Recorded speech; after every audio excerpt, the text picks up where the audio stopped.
Hello, I am sitting here today with Laura Pennington Briggs. She's the author of Start Your Own Freelance Writing Business, the complete guide to starting and scaling from scratch. Hi, Laura. Hi, excited to Awesome. Well, first of all, I want to ask you some questions about you as an author. Okay? Okay. All right. Does writing energize you or exhaust you? In general, it energizes me, but if I'm doing academic writing, it exhausts me. So it depends on the type of thing. I can understand that. Reading academic stuff exhausts me. Yeah. Okay. What was an early experience where you learned that language has power? I have always loved reading. So when I was a kid, I just loved the fact that my mom or my grandmother would take me to the library and let me check out as many books as I wanted. And I saw that, when your parents as the authority figure are encouraging you to read as much as possible, I saw that that was somehow going to be a ticket to success in the future. Cool. All right. Is there an author that you truly admire? Yes. So one of my favorite authors is she's a memoir writer and she also writes fiction. She was actually being evicted from her apartment and having the electricity turned off when she wrote her first book. And so she wrote from a really funny, authentic place. And I've always loved following her journey, and I've met her a couple of times too. Awesome. Okay. There was a little glitch in the video at that point when you said her name, so please repeat that. Okay. Her name is Jen Lancaster. Okay, great. I wanted to make sure that people heard that. We heard your description, but I didn't get the name. All right. Yeah. What kind of research do you do, and how long do you work on that before you begin a book? I spend a good at least 30% of my time doing research and outlining, especially for a nonfiction book. And I include things like asking my advanced reader team or other people to provide insight as well, because that's a really important component of the process. So I believe that the outlining and the marketing of the book are just as, if not more important than the actual writing of the book. Cool. Okay. Now, what did you edit out of Start Your Own Freelance Writing Business?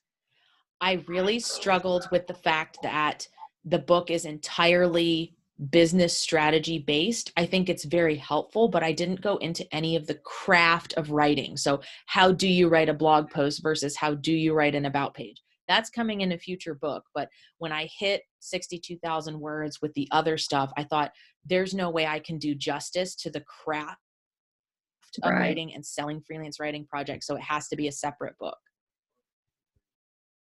Sounds like a plan. I can just imagine that other book about the craft will be uh, crucial, really, in a way, because you know what you want to do, but you really need to know how to do it. Yeah, and I think they work really well together. So you can read one or the other first and get something from it and still be successful. You might only need one. Really just felt like I could not do both topics justice in one book. Right, right. Okay. Tell me, what does literary success look like for you? I think for me, I mean, as authors, we are always excited when we get to sell books. But for me, like this morning is a great example. I got an unsolicited email from someone I've never met before, thanking me for writing my book and telling me what the most helpful part of my book was for him. That was really helpful. It was very inspiring for me. It's about when someone says, hey, I took what you put together and shared, and I'm going to be able to use this in my life or my business today. I think that's the be all and end all for me. Awesome. Awesome. Love it. Okay. Now we're going to switch things around a little bit and start talking about your book. So tell me how this came about. What's the backstory behind your Start Your Own Freelance Writing career or business, excuse me?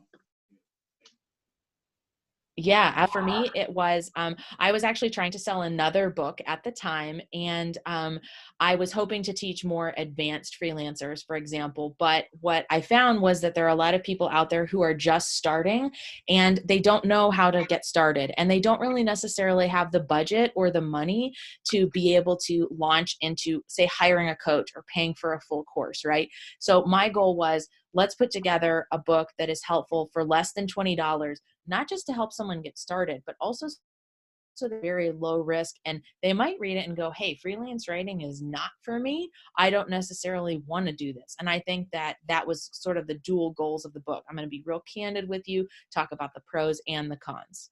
Wow, that's important. I like that, because when you're trying to bootstrap everything together, $20 is a good deal. There are some Yeah. that don't give you the pros and cons, that they'll just pour out, oh, this is, and then you need to buy my course and da, da, da, da. And I like that you're giving a solid understanding of what's going to be needed, and what you can expect, and this is going to be the good stuff, and this is going to be the bad stuff, and you have to decide whether you're going to take that on or not. I like that. Yeah. Okay. So thinking about your freelance entrepreneurial world, who do you most admire and why? There are truly so many people that I admire but my original mentor who taught me how to do freelance writing, we're business partners now. We sell courses together. We cross promote. Her name is Yawanda Black of a company called Inkwell Editorial. And she's been doing this for over 20 years. And I just really respect everything she does and her integrity. So that's someone that I will probably always look up to. Awesome. That's good to have that kind of a mentor. Yeah. All right. As you were writing your book, who did you have in mind? Who were you thinking about? It's interesting because my audience reaches across several generations, but they're all experiencing many of the same obstacles. They either don't know what they want to do for a career, or they feel like they're in a dead-end job or a job that just isn't a fit for them anymore, and are trying to figure out, is there a way for me to get paid to do more creative work, to be able to have more flexible work, potentially work remotely as well? And so that is really who it's geared for. It's the person who's going, what even is freelance writing? How do I know if I would be good at it or not? To help answer some of those questions about what it actually looks like. What are, some of the things that you have to be prepared to do, and how do you build a successful business behind the scenes so that you're set up for success from day one? That's who I had in mind. Awesome. Okay. So let's see. I'm looking at my list of questions over here. How long did it take you to go from startup to scaling full time?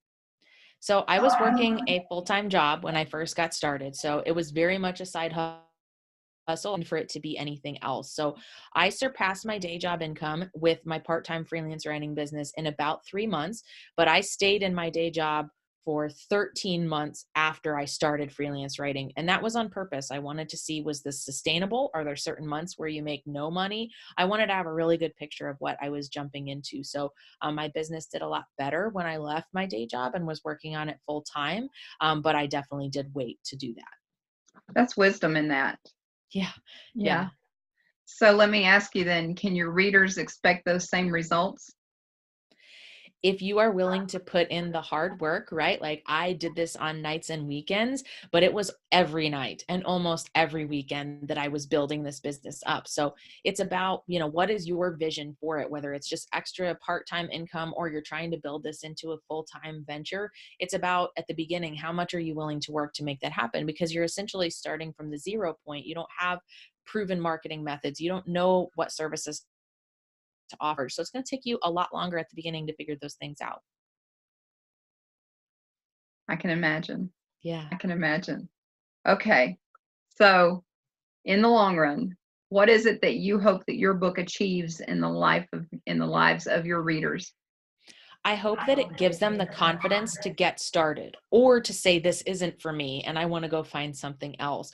I think for a lot of people who could be really good writers or freelancers, they talk themselves out of it. They go, agree in that. I've never been formally trained for that. I've never been paid in this service before. And so they take themselves out of the running before they even have the chance to start. And so for me, what I'm hoping it achieves is making people feel like it's possible. I kind of talk about how I had no experience. I had no idea what I was doing. Like, this is possible for you to figure out if you have the interest and the drive to do it.